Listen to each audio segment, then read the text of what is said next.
નમસ્કાર મિત્રો. તાજેતરમાં બિહારની ચૂંટણીનું જે પરિણામ આવ્યું છે અને જેમાં એનડીએ સરકાર બનાવે છે અને શ્રી નીતિશ કુમાર કે જે સુશાસન કુમાર તરીકે જાણીતા છે તે બિહારના સીએમ બનવા જઈ રહ્યા છે. પરંતુ અહીંયા અગત્યની બાબત એ છે કે એ સૌથી વધારે વખત રેકોર્ડ વખત 10મી વખત શપથ લેશે મિત્રો.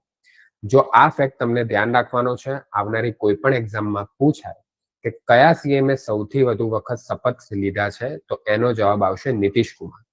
અને જો એ આ ટર્મ સંપૂર્ણ રીતે પૂરી કરે છે તો એ સિક્કિમના સીએમ કે જે પવન ચામલિંગ રહી ચૂક્યા છે, એ 24 વર્ષ સુધી સીએમ રહ્યા હતા સિક્કિમના, તો એમનો પણ રેકોર્ડ નીતિશ કુમાર તોડી શકે છે.